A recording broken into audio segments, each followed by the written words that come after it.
Team Pinoy Senatorial Bets, tinalo ang Team Una sa Pangasinan Survey. Testing ng PCOS machines sa Pangasinan, matagumpay daw. At PPCRV, tiwalang walang mangyayaring dayaan sa darating na halalan.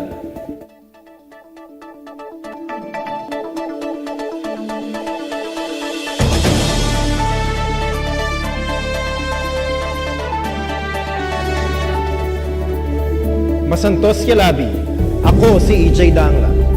Nanguna ang mga senatorial candidate ng Team Pinoy sa Pangasinan Survey na isinagawa ng Data Advisors Incorporated. Base sa resulta, 9 ang pasok mula sa Team Pinoy at 3 naman mula sa United Nationalist Alliance o UNA. Nanguna si Senator Loren Legarda ng Team Pinoy na mayroong 65.2%. Sinundan naman ito ng kanyang teammate na si Alan Cayetano na mayroong 58.7%. Si Nancy Binay ng Una ang pumangatlo na mayroon ding 58.7%. Ang pang-apat na pwesto ay nasungkit ni Cynthia Villar, kasapi rin ng Team Pinoy at siya'y nakakuha ng 58.2%. Nakakuha naman ng 56.7% si Cheese Escudero. 2 ulit mula sa Team Pinoy ang nakapasok sa Pangasinan 12. Ito ay sina Edgardo Angara na nakakuha ng 54.5% at Grace Poe na mayroong 53.6%. Ang ikawalo at ikasyam na pwesto naman ay nasungkit ng Una candidates na sina Juan Ponce Enrile Jr. na mayroong 48.4% at JV Ejercito Estrada na nakakuha ng 46.9%. Si Bam Aquino naman ay nasa ikasampung pwesto na sinundan ni Coco Pimentel at Antonio Trillanes IV. Ang nasabing survey ay isinagawa sa 3 lungsod at 44 na bayan ng Pangasinan mula April 19 hanggang April 25. Ipinahayag naman ni former Commission on Elections Commissioner Gus Lagman na hindi na raw mare-review ang source code para sa PCOS machines dahil kulang na raw ang oras para dito. Sinabi niyang hindi dapat bumaba sa 4 na buwan ang pagre-review ng source code o ang tinatawag na human readable instructions. Ayon naman kay COMELEC Chairman Sixto Brillantes Jr., ang source code daw ay re-reviewin pagkatapos ng halalan. Iginiit naman ni Bobby Tuazon ng Automated Elections Watch na ang huling pagre-release ng source code ay paglabag sa election law ng bansa. Ang hindi pagkakaintindihan ng Dominion at Smartmatic ang naging dahilan ng hindi agarang pagre-release ng source code. Sa ibang balita, binuksan na noong nakaraang Huwebes ang Lingayen-Binmalay Bypass Road kung saan magiging mabilis na ang biyahe papuntang Dagupan at may iwasan na ang trapiko. Sa isang seremonya na ginanap sa Barangay Kibaol sa Lingayen, pinangunahan ni Pinoy ang pagbubukas sa 1.65 km road. Sinubukan pa niya itong daanan sakay ng pulang kotse at sinamahan pa siya ni DPWH Secretary Helio Singson at iba pang national at local officials. Ang nasabing proyekto ay nagkakahalaga ng 20 milyong piso na nagsimula noong Mayo ng nakaraang taon sa pakikipagtulungan ng Special Road Support Fund o mas kilalang Motor Vehicle Users Charge. Inanunsyo rin ni Pinoy ang iba pa niyang plano para sa Pangasinan, kabilang na nga dito ang Poblasyon Kinayawan Road sa Bani Town, Pangasinan Zambales Road, Pangasinan Tarlac Road at Tarlac Pangasinan La Union Expressway. Samantala, naniniwala di umano si Father Alan Abuan, Pangulo ng PPCRV Lingayen Dagupan, na walang mangyayaring dayaan sa nalalapit na eleksyon kaugnay ng maagang pagdating ng precinct count optical scan o PCOS machines. Ayon pa rin kay Abuan, walang dapat ikatakot ang publiko sa posibleng pagmamanipula sa darating na halalan kahit pa maagang dumating ang mga gagamitin sa automated elections. Ayon pa rin sa kanya, mas mabuti na dumating ng maaga ang mga gamit upang masubukan at masiguro na walang depekto ang mga ito at upang mapalitan agad kung kinakailangan.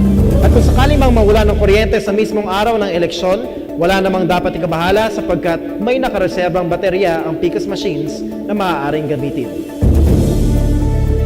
Dagupan City National High School alumni nag-organisa ng forum patungkol sa political dynasty. Yan at iba pang balita sa pagbabalik ng Pangasinan Watch.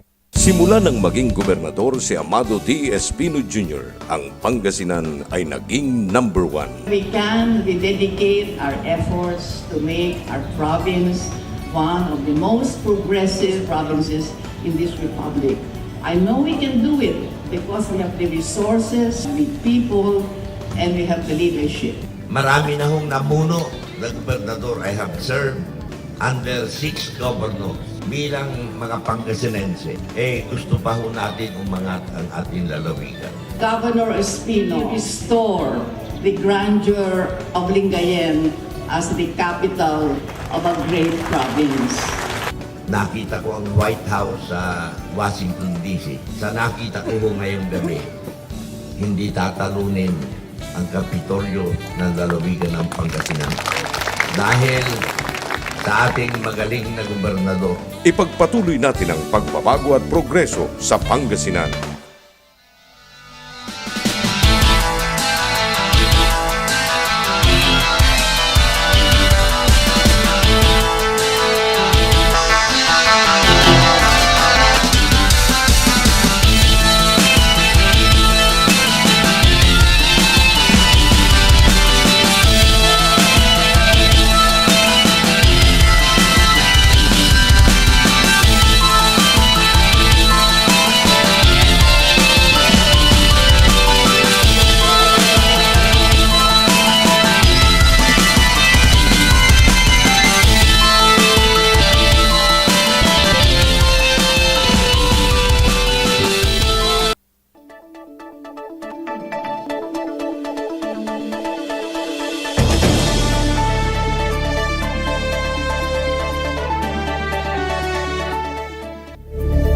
Nagsagawa ng isang forum patungkol sa political dynasty ang batch 1965 ng Dagupan City National High School noong nakaraang Sabado sa pangunguna ni Professor Romulo M. Tuazon. Isinagawa ang forum sa abong na alumni ng nasabing paaralan. Si Tuazon ay miyembro ng Diliman-based Center for People Empowerment and Governance o CENPEG at ang nakababatang kapatid ng namayapang si Victor Tuazon ng DZTD and The Punch. Sa kanyang mensahe, sinabi niya na ang Pilipinas ay 6 na siglo ng pinamumunuan ng political dynasty. 74% o 73 out of 80 ang kasalukuyang namumunong pamilya ng mga politiko sa bansa. Kanya ring nabanggit na ang Ampatuan clan sa Maguindanao ang nangungunang dynastiya na mayroong 73 miyembro na tumatakbo ngayong 2013 elections. Dagdag pa niya, ang mga political dynasty ay ang dahilan ng hindi magandang pamamalakad ng monopoliya sa mga ari-arian at iba pang malalaking institusyon. Magiging epektibo nga ba ang mga gagamiting PCOS machine sa darating na halalan? Ating alamin sa special report ni Cyril Tahanlangit. Samut-saring problema ang nababalitaan tungkol sa mga precinct count optical scan o PCOS machine. May mga PCOS machine umano na hindi gumagana ng maayos. Ngunit may mga ilan namang nagsabi na wala namang problema sa kanilang PCOS machine. So far, wala namang mga glitches, wala namang mga problems na na-encounter namin.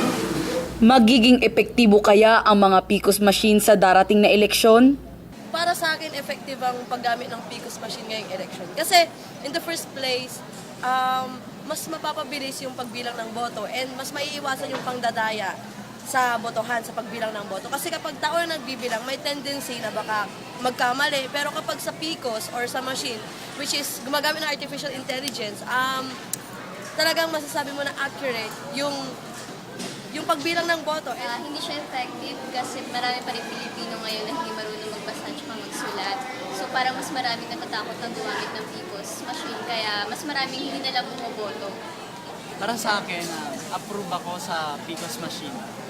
Kasi talagang mas napapabilis niya ang pagbilang ng mga boto. Although, meron tayong mga naririnig na haka-haka na merong mga pwede ng pangontra, mga jammer, mga ganon. Alam ko naman pinaghahandaan yun ng gobyerno. May mga team na expert, IT expert na pinaghandaan. Hindi, kasi di ba, high-tech na yung ginagamit natin sa eleksyon. So, may possibility na, malaki yung possibility na magiging high-tech na rin ang pandaraya. Marami silang pwedeng gawin upang madaya yung mga boto ng mga Pilipino. Para sa akin, mas effective siya kasi at least doon, alam natin na wala talagang daya, mas maiiwasan yung mga parang komplikasyon sa botohan. Ito ang boses ng kabataan. Cyril Tahanlangit, Kabataan para sa Halalan.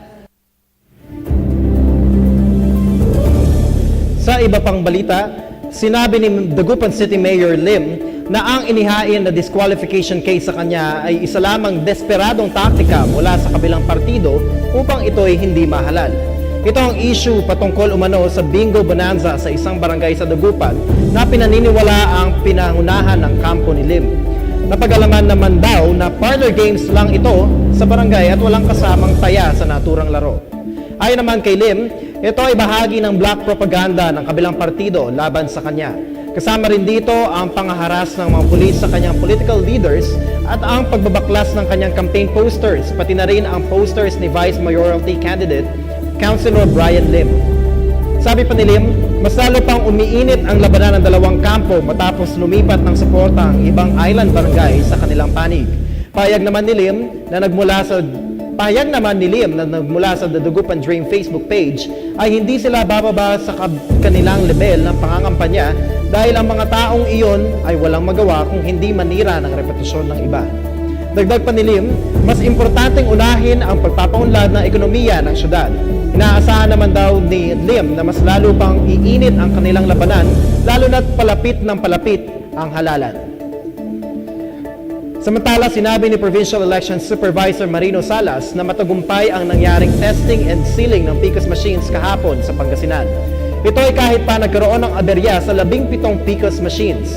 Ang iba raw rito ay ayaw mag-print ng resulta. Pero naman daw nag-short circuit. Pero agad naman daw napalitan ng mga ito dahil meron silang reserbang 48 PCOS machines. Ang bilang nga ng gagamiting PCOS machines sa Pangasinan ay 2,364. Meron na rin mga pulis na nakatalaga sa pagbabantay ng mga ito sa bawat presinto. At yan ang mga balitang aming nakalap sa patuloy na pagbabantay. Mga balitang hatid sa ngalan ng tapat na serbisyo at sa kaalaman ng karamihan. Mabilis, totoo at mapagkakatiwalaang impormasyon. Ako si EJ Dangla at ito ang Pangasinan Watch, ang mata ng publiko sa probinsya.